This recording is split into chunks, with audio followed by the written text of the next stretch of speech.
What a win for the factory Mercedes team. 1-2 in Las Vegas. Who would have thought? Who would have thought at various stages of this year that Mercedes would be capable of doing that?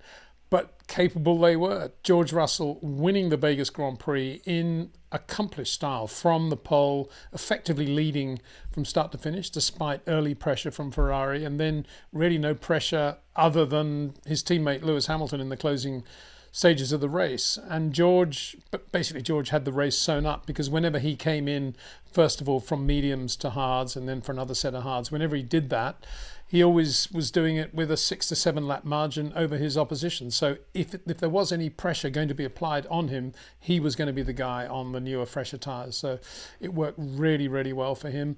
And what a night, what a day, what a night, what a win.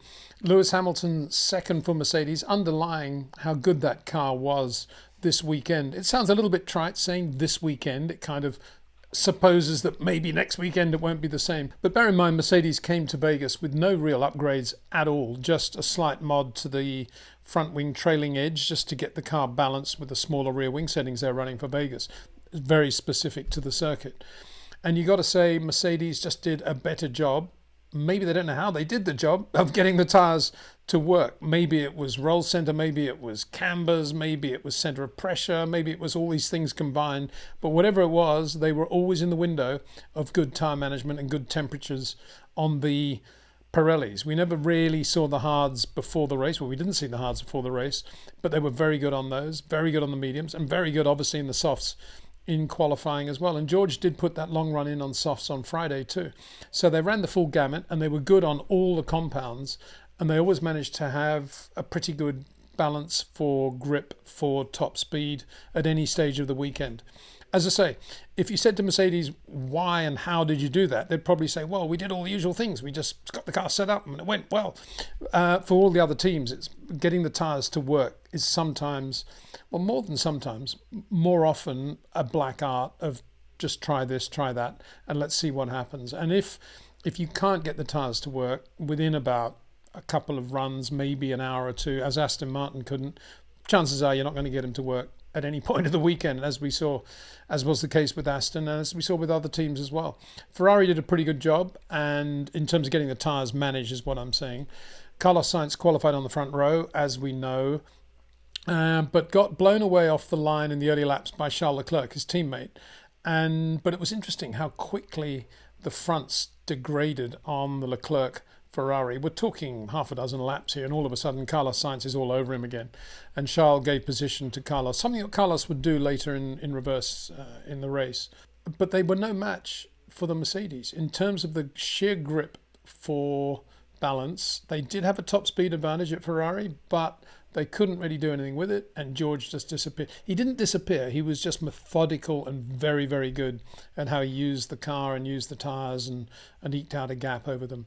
So a very good early phase from Mercedes that kind of quietened everybody else down. Ferrari looking strong, but it was pretty clear even at that stage of the race that nobody else was going to get near Mercedes, and that the real story of the race was going to be what Lewis Hamilton could do from his P10 on the grid. That's right. For those who didn't watch qualifying, Lewis Hamilton in this car that George Russell won the Vegas Grand Prix with qualified only 10th. Now, the rider to that, of course, is that he was quickest in Q2, just a few minutes before Q3 started.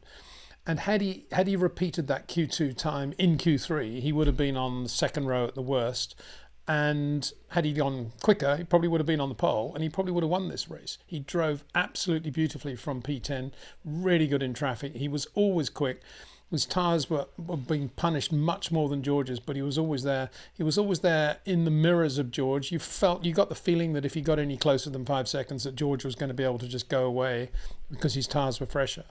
But it stayed at about 5 seconds. But that was good enough for Lewis Hamilton to be Lewis Hamilton again. But what happened in Q3? Still don't know. I don't think he knows. I don't think anybody knows about why. It's this black art thing of trying to get the tyres in the right zone, the right manner. That was the only point of the weekend when Mercedes didn't get the tyres to work on either car. And I said yesterday that if you look at where he went out, he was always in traffic. He had Nico Hülkenberg around in front of him most of the time on both runs in Q3, and he had Carlos Sainz in the first run. and he made a couple of mistakes, and he didn't get the tyres right on the out laps because of the traffic. Whereas George, by contrast, was out last when the track was at its quickest, and he was out on a free road as well. Really good positioning, really good use of GPS, maybe good use of strategy, I don't know. And what happened with Lewis will remain, I think, a mystery for a while. Maybe we'll get some deeper story to it. I mean, George was quite emphatic about when he wanted to go out. He wanted to be out late, but I can't imagine Lewis wouldn't have wanted to be out as late as possible as well, because it was a logical thing. But anyway, P10 up to P2. As he was sitting in the car, there's weird Rolls Royces they were driving, a sort of funeral procession after the race over to the podium area. You could see that Lewis was just thinking, I should have won this race. What happened? And, that's his third last race now at Mercedes. It would have been a lovely thing for him to have won at Vegas. And you could see it in his eyes, how much he really wanted to win that race and how well he'd driven. And it just never happened for him in that qualifying session. That's where it went away. I suppose you could think also it's probably quite a good thing that did happen, because how would Mercedes have managed George versus Lewis if they'd been on the front row together? Would they've got into the first corner? As I keep saying, it's a good job that the Mercedes hasn't been a front-running car for the last, whatever it is, since 2022, 23, 2.5 years, or 3 years really, because had it been, there would have been horrendous fur flying at Mercedes, that is for sure. There wouldn't have been any sort of management between the two drivers at all from the pit wall, and it would have been pretty chaotic. But as it was a different race. Lewis had nothing but traffic in front of him for most of the race and passed it all. And George had free road and just controlled the race as he wanted to in the best race car of the weekend. Ferrari, it was amazing how quickly the fronts went away. Charles Leclerc got up into P2. It was amazing how quickly the fronts did go away. We didn't see that on the full tank runs on the medium tyres in FP2 or FP3, but it did happen in the race. And maybe it's the way Charles was pushing the car as well. Maybe it was a little bit quicker than the car wanted to go, but they went off very quickly to the point where basically had to let Carlos Sainz pass for Carlos to have a go. And Carlos was very good as well. Both drivers were really good at Ferrari, I thought, on the day. But Carlos was delayed very strangely when the Ferrari pit weren't ready for him, and he was just about to come in and they said, stay out, and he had to go across the white line and back onto the pit straight again. And that's what he did and got away with it. That would have cost him a bit of time. And then there was a bit of a race with Charles and with Lewis, and that obviously, in terms of taking the race to George, detracted from what Carlos was trying to do as well. But a very good P3 in the end. No chance of beating the two Mercedes. The Ferraris were a little bit quicker in a straight line, but it didn't mean much because the grip level was with Mercedes. So Carlos finished third. Charles finished fourth, unbelievably angry on the radio as he crossed the line. Expletives deleted everywhere. The emotion of Charles coming through is not unusual. The words he was using, very unusual for gentleman Charles. I'd be interested to see if he gets a penalty for that. But what was that all about? I think he felt that at one point he'd given position to Carlos and it hadn't really paid off, and maybe should have got the position back in the end or something like that, maybe. But that would have detracted from Carlos's performance. And anyway, Carlos out-qualified him. Carlos deserved that P3 on the podium. He drove really well.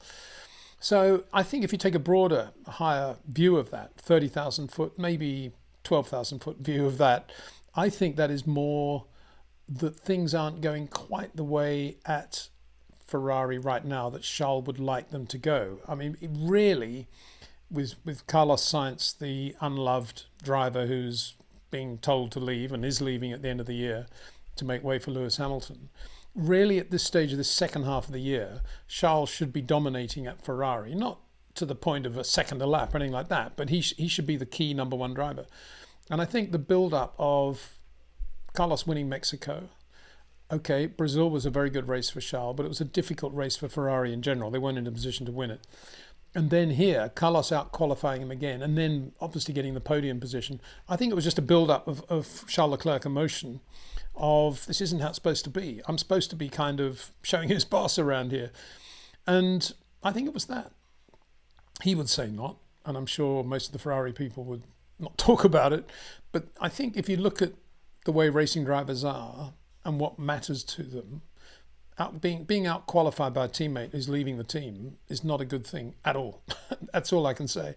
So yeah, Charles, I'm sure will be on best behaviour at the next Grand Prix. And I got to say there, Qatar might be a difficult weekend for Ferrari again. Not their sort of, Vegas, I think more their sort of circuit.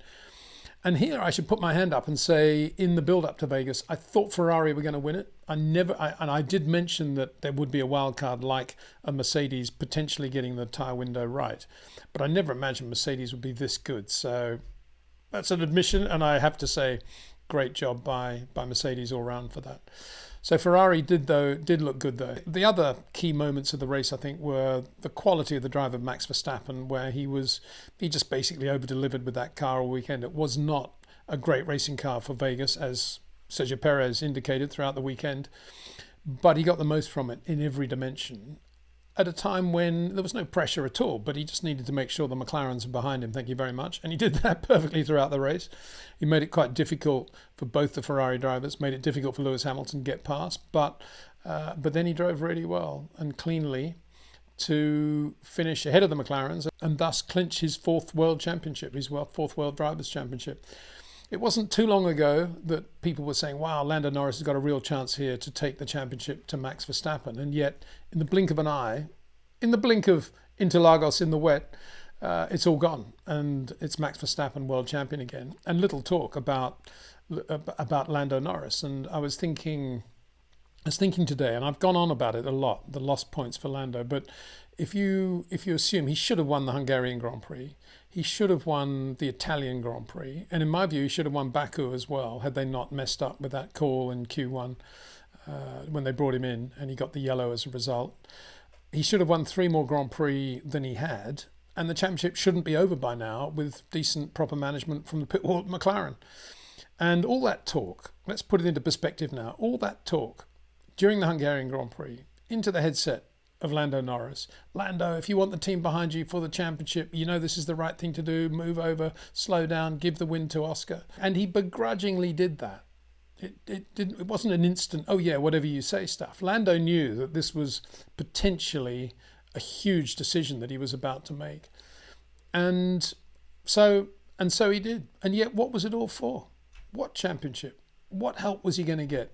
I mean, the whole thing was a complete, as I predicted at the time, as I said at the time when I was very wound up after Hungary, the whole thing was a waste of time. Lando should have won the Hungarian Grand Prix and he would have had that Grand Prix to his credit. He should have won Monza. They should have had better control over Oscar's first lap antics at Monza. And as I say, he should have won Baku. Or he had a car quick enough to win Baku. Whether he would have beaten Oscar on the day, who knows? But he certainly would have beaten Charles Leclerc, I think. So, yeah. I think it's been a second half of the year of massively lost opportunity for Lando Norris. And as I say, in the blink of an eye, Max Verstappen has won the World Championship. And now all they're talking about at McLaren is the Constructors' Championship, which of course they've got a very good chance of winning, but it's not quite the same thing, is it? And so that was that. Big celebrations afterwards for Max's fourth, for the 2 Mercedes drivers, for Carlos to be on the podium. And I think that is one of the themes of the last few races, isn't it? How well Carlos Sainz is now driving at every level, in qualifying, in the race, looking after tyres, in traffic. He's just doing a brilliant job. And he's leaving the team. It's just so sad. It really hurts me to say that, but it is. So congratulations to Mercedes for that win. Congratulations to Max Verstappen on that 4th World Championship. Totally deserved and beautifully secured. It really secured it in the Brazilian Grand Prix, I think. And he did so on a day when somebody who was raised very near him, Terry Neuville in Belgium nearby, secured the World Rally Drivers' Championship in Japan, effectively when his teammate Ott Tanak, who I mentioned yesterday, easily leading the Rally of Japan, went off in the first stage of Sunday, having got through the really difficult, twisty, slippery bit on a relatively quick right-hander, just misjudged the grip level, went off and destroyed the car and was out of the rally. And unfortunately, the same could be said of Heikki Kovalainen, who you remember won the 2008 Hungarian Grand Prix for McLaren. He replaced Fernando Alonso at McLaren, then went on to Renault. Very talented driver in all sorts of cars. He's had some heart trouble this year. He's had surgeries, recovered from that. Now he's doing a great job in rallying. And he was lying 4th in class in WRC2, going really well, when he lost it at the same corner. and his car rolled and ended up right next to Tanak's car. Very lucky there that nobody was hurt, and Hickey and his co-driver were able to walk away from that. And as a result, Honda only had 2 cars to take into the final double point stage, and Toyota clinched the Constructors Manufacturers Championship with 3 cars for Elfyn Evans, who eventually won the event, Sebastian Ogier and Takamoto Katsuta. But that shouldn't detract from Terry Neuville's achievement. He's now won his first World Rally Drivers Championship on the same day that Max Verstappen clinched his 4th World Championship. What is it about that part of the world in Europe? And I wouldn't be going on about Terry Neuville if I didn't think he was one of the best racing drivers. I'm going to say that because he is a racing driver on the planet Earth. Unbelievable balance and car control and feel, just as Max Verstappen has. So congrats to him. Superb performance. And I'm a bit late putting this video out because young Jack Windsor, age 13, just won a golf tournament today. So we had to stay behind for the trophy prize giving for that. So pretty memorable day, you could say, with those 2 mega championships and Jack doing his own thing as well. Anyway, there we are. A big thanks to Jetcraft, to OEM Exclusive, and to TrackNinja, and of course to you, the viewers, for watching over these last 3 days. A triple header will be coming right back very soon with the reports from the Qatar Grand Prix, the Qatar Grand Prix, and then of course Abu Dhabi a weekend after that, where I'll be doing that from Monza, where Pirelli will be celebrating with a special event their final month as the tyre supplier for the World Rally Championship. But I'll be doing my reports from Abu Dhabi, from Monza. Should be interesting. Anyway, thanks for watching. Have a great week. See you again soon.